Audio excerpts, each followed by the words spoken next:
പഴയ നടന്മാരും പുതിയ ചരിത്ര നടന്മാരും വെച്ച് കമ്പയർ ചെയ്യുമ്പോഴേ തമ്മിലുള്ള വ്യത്യാസങ്ങൾ മനസ്സിലാക്കി എന്തൊക്കെയാണ്? വ്യത്യാസങ്ങള് നമ്മളെങ്ങനെ ബിഹേവ് ചെയ്യുന്നു എന്നുള്ളതിനനുസരിച്ചിരിക്കും. നമ്മളിപ്പോൾ പറയും ഇപ്പോൾ പലരും ചോദിക്കുന്ന മോഹൻലാലാണോ നല്ലത് മമ്മൂട്ടിയാണോ നല്ലത്? രണ്ടുപേർക്ക് അവരുടേതായ ക്വാളിറ്റി ഉണ്ട്. നമ്മൾ എങ്ങനെ നിൽക്കുന്നു, അതെ, നമ്മളെന്തിനാ ഇടിച്ചു കയറി അയ്യോ മമ്മൂക്കനോട് ചിരിച്ചില്ല, അയ്യോ മോഹൻലാൽ ഭയങ്കര ജാട, അങ്ങനെയൊന്നും പറയേണ്ട ആവശ്യമില്ലല്ലോ. ലാലേട്ടൻ്റെ ഒരു സ്വഭാവം എന്താ, ഹായ് സുഖല്ലേ, മനെ സുഖല്ലേ, അത് കഴിഞ്ഞ് ചേട്ടാന്നാ വിളിക്കുക, മോനെ എന്നല്ല, ചേട്ടാ സുഖല്ലേ, ഓ കഴിഞ്ഞു, പുള്ളിയായി നമ്മളെ വഴിക്ക് പോയി. മമ്മൂക്ക നീ ഇതിലും ഉണ്ടടാ ചോദിക്കും. അപ്പം ഞാൻ പറയും ഓ എന്താ എല്ലാ പടത്തിലും ഇവരുണ്ട് എന്ന് പറഞ്ഞിട്ട് ഭയങ്കര അങ്ങനെ ഒരു ആശ്രിത വത്സലന്മാരാണ് ഇവരൊക്കെ. മറ്റവർ എല്ലാവരും അങ്ങനെ തന്നെ. ഇപ്പോൾ ഏറ്റവും നല്ലത് ഇപ്പോൾ നമ്മൾ വിചാരിക്കും ഭയങ്കര ജാടയാണ് പൃഥ്വിരാജ്, അതുപോലെ ദുൽഖറൊക്കെ പെരുമാറാൻ അറിയുന്ന കുട്ടികൾ, അവർക്കൊക്കെ അവരുടേതായ ഒരു എന്താ ഒരു നോബിലിറ്റി ഉണ്ട്. ഈ അവരുമായിട്ട് ഇടപെടാത്തവരെ പറയത്തുള്ളൂ തീർച്ചയായിട്ടും. അതായത് നമ്മളെന്തിനാണ് വെറുതെ ചിലരുണ്ട് ചാടിക്കറി ചേട്ടാ ഒരു സ്ഥലത്ത് ആവശ്യമില്ലല്ലോ. എന്നോടൊരിക്കല് കയ്യൊപ്പിന്റെ ഷൂട്ടിങ്, കയ്യൊപ്പ് കോഴിക്കോട് രഞ്ജേട്ടൻ്റെ സിനിമ, കയ്യപ്പൻ്റെ ഷൂട്ടിങ് എല്ലാവരും മമ്മൂക്കാൻ്റെ കൂടെ ഫോട്ടോ എടുക്കുന്നുണ്ട്. മമ്മൂക്ക എന്നോട് ചോദിച്ചു നിനക്ക് എടുക്കണ്ടടാ? ഞാൻ പറഞ്ഞു വേണ്ട. ഞാൻ അറിയാതെ പറഞ്ഞു പോയതാ. നമ്മൾ അങ്ങനെ ആരെയും ചാടിക്കേറി ഫോട്ടോയിലും നിന്നു. മൂപ്പരെന്താ പിന്നെയാണ് ഞാൻ ആലോചിക്കുന്നത് വേണ്ട വേണം എന്ന് പറഞ്ഞ് ഞാൻ ഉടനെ അത് തിരുത്തി ഞാൻ പോയി ഫോട്ടോ എടുത്തു. അങ്ങനെയുണ്ട്. നമ്മളെങ്ങനെ നിൽക്കുന്നു അതിനനുസരിച്ച് ഇങ്ങോട്ട് ഗിവ് ആൻഡ് ടേക്ക് റെസ്പെക്ട് എന്നല്ലേ. തീർച്ചയായിട്ടും. അങ്ങനെ അല്ലാത്ത ചിലരുണ്ടാവും, വളരെ ചുരുക്കേ ഉള്ളൂ. മമ്മൂക്കനെ പറ്റി പറഞ്ഞപ്പോ ഞാൻ ഒരു കാര്യം ചോദിക്കട്ടെ. ഇപ്പൊ മമ്മൂക്കന്റെ ആക്ടിങ്ങിനെ പറ്റി ഇപ്പൊ ലോക സിനിമ മൊത്തം ചർച്ച ചെയ്യപ്പെടുന്ന ഒരു ആക്ടിംഗ് ആണ്. മമ്മൂക്കനെ പറ്റി സംസാരിച്ചുകൊണ്ടിരിക്കുകയാണ്. അപ്പൊ ചേട്ടൻ മുന്നേ കണ്ടുവരുന്നതാണ് മമ്മൂക്കയിലുള്ള മാറ്റങ്ങളൊക്കെ ചേട്ടൻ ഇപ്പോഴും കാണുന്നുണ്ട്. അപ്പൊ ആ ഒരു ഇതിനെങ്ങനെയാണ് ചേട്ടൻ? അതായത് സംഗീതം ഉദ്ദേശിച്ചത് അപ്ഡേഷൻ ഭയങ്കര അല്ലേ? പുള്ളി വർക്ക് ചെയ്യുന്നതാണ്. പുള്ളി എന്ന് പറഞ്ഞാല് കറക്റ്റായിട്ട് സ്റ്റഡി ചെയ്യും. അത് എല്ലാ സിനിമയും കാണും. അതാണ് വലിയ പുള്ളിക്ക് സ്വന്തമായിട്ട് ഹോം തിയേറ്റർ ഉണ്ട്, എല്ലാം ഉണ്ട്. ഏത് സിനിമയിലും വന്നിട്ട് അഭിപ്രായം പറയും. അപ്പോൾ പുള്ളി നമ്മൾ പറഞ്ഞ മാതിരി അപ്ഡേഷൻ ഉണ്ട് കൃത്യമായിട്ട്. അപ്പം എനിക്കൊരു എക്സ്പീരിയൻസ് ഉണ്ട്, ഞാൻ പറഞ്ഞുതരാം. രാജമാണിക്യത്തിൽ ഞാനൊരു മിനിസ്റ്ററാണ്.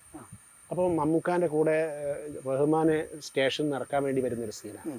അപ്പോൾ ഒരു കാറ്, അവിടെയാണ് സഞ്ജീവ് ശങ്കറിൻ്റെ ക്യാമറ. മമ്മൂക്ക ഇവിടെ നിൽക്കുന്നു, ഞാൻ കാറിൻ്റെ ഉള്ളിലാണ്. മമ്മൂക്ക കാറിൻ്റെ ഉള്ളിലാണ്, ഞാൻ പുറത്ത് നിൽക്കുന്നു.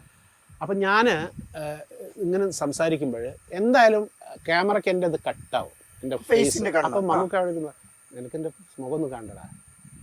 അപ്പോഴാണ് എനിക്ക് മനസ്സിലാകുന്നത്. എനിക്ക് അത്ര നമുക്കൊരു ക്യാമറ എക്സ്പീരിയൻസ് അത്ര ഇല്ലല്ലോ. ഒരു 2-3 പടം ചെയ്തതിൻ്റെ ഒരു സംഭവം. അപ്പോൾ നീ നിൽക്ക്, എന്നാലും നിൻ്റെ ഫേസ് കാണുള്ളൂ. അപ്പം നമുക്ക് അങ്ങനെ ശരിക്കും മമ്മൂക്കയ്ക്ക് ഒരു പക്ഷേ പറയേണ്ട ആവശ്യമില്ല. അതാണ്. അപ്പം അതങ്ങനെ കൃത്യമായിട്ട് നമ്മളെ പലരും എന്നോട് ചോദിച്ചിട്ടുണ്ടോ, നിനക്ക് മമ്മൂക്ക റെക്കമെൻഡ് ചെയ്യാൻ മാത്രമൊക്കെ ആയില്ലേ? ഞാൻ 1-2 സിനിമയിൽ നമുക്ക് പറഞ്ഞിട്ടുണ്ട്. കാരണം അങ്ങനെയാണ് പുള്ളിക്ക് അത് ഇഷ്ടപ്പെട്ട് കഴിഞ്ഞാൽ ആളുകളൊരു സംഭവമാണ്. അത് കെ കരുണാകരനൊക്കെ അതേ സ്വഭാവം തന്നെയാണ്. അത് മറ്റ് നടന്മാരൊന്നും അങ്ങനെ ചെയ്യാറില്ല. കാരണം തന്നെ റിസ്ക് ആണ് ചിലപ്പോഴും. അപ്പൊ തന്നെ ആർക്കൊക്കെയോ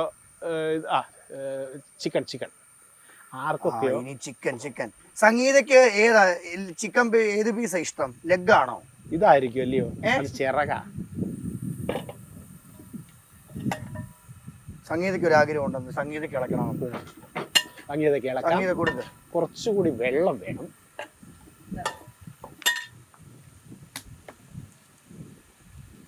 അപ്പോൾ നമ്മൾ പറഞ്ഞു വന്നത് എവിടെ നിൽക്കുന്നോ അവിടെ നിന്നിട്ട് നമ്മുടെ സാമ്രാജ്യം കെട്ടിപ്പടുക്കുക എന്നുള്ളതാണ്. കിട്ടുന്ന അവസരങ്ങൾ ഉപയോഗിക്കാം. മമ്മൂക്ക കാണാൻ പോയൊരു കഥയുണ്ട് എൻ്റെ കയ്യിൽ. അപ്പം ഞാൻ വെറും മമ്മൂട്ടി ഫാനാണോ എന്ന് ചോദിച്ചാൽ അങ്ങനെയൊന്നും അല്ല കേട്ടോ. നമ്മളൊരു എക്സ്പീരിയൻസ് പറയാം. അതായത് ഞാനും വേറൊരു നമ്മളെ കോഴിക്കോട് ഒരു ജയരാജേട്ടനുണ്ട്. ജയരാജേട്ടനും ഞാനും കൂടി ലോഹിയേട്ടനെ കാണാൻ വേണ്ടി പോയതാണ്. ലോഹിയേട്ടൻ്റെ പുതിയ സിനിമ എഴുത്ത് നടക്കുന്നുണ്ട് എന്ന് പറഞ്ഞിട്ട് ഞങ്ങൾ പുള്ളിയുടെ താമസിക്കുന്ന വീട് ഇവിടെയാണ്, എന്താണ് ഒറ്റപ്പാലത്ത് അടുത്തുള്ള ഒരു സ്ഥലമാണ്. അപ്പോൾ അവിടെ ചെന്നപ്പോൾ പുള്ളി സ്ഥലത്തില്ല, വീട് പൂട്ടിയിട്ടുണ്ട്. അങ്ങനെ ഞങ്ങൾ തിരിച്ചു വരുമ്പോൾ വരിക്കാശ്ശേരി മനയിൽ ഷൂട്ട് നടക്കുന്നുണ്ട്. രാപ്പകൽ. അപ്പം സമയം രാത്രി ആയിട്ടുണ്ട്, 9:30 മണിയായിട്ടുണ്ട്. അപ്പോൾ വെറുതെ പോവാം, നമുക്കിപ്പോൾ ബസ്സൊന്നും ഇല്ല, നമുക്ക് പിന്നെ എങ്ങനെയെങ്കിലും ഷൊർണൂർ എത്തിയാൽ ട്രെയിൻ തന്നെ കയറി പോകാമെന്നൊക്കെ പറഞ്ഞാൽ എന്നാൽ പിന്നെ മമ്മൂക്കാനെ കാണാൻ പോവാ എന്ന് പറഞ്ഞിട്ട് നമ്മൾ പോവാണ്. ഒരു പ്രതീക്ഷയില്ല. അപ്പം നോക്കുമ്പോൾ അവിടെ എന്തോ ഒരു ഷൂട്ടിങ്ങിൻ്റെ ഇടയ്ക്കുള്ള ഒരു ബ്രേക്കാണ്. അപ്പം നോക്കുമ്പം മമ്മൂക്കാനെ അവിടെയൊന്നും കാണുന്നില്ല. അപ്പോൾ അങ്ങനെ തിരഞ്ഞു നടക്കുമ്പോൾ ഒരു ഇരുട്ട് മുറിയിലുണ്ട് മമ്മൂക്കൊരു ലുങ്കിയും ബനിയനും ഒക്കെ ഇട്ട് തലക്കെട്ടൊക്കെ കെട്ടി ഇങ്ങനെ കിടക്കുന്നു, ഒരു വിശ്രമമാണ്.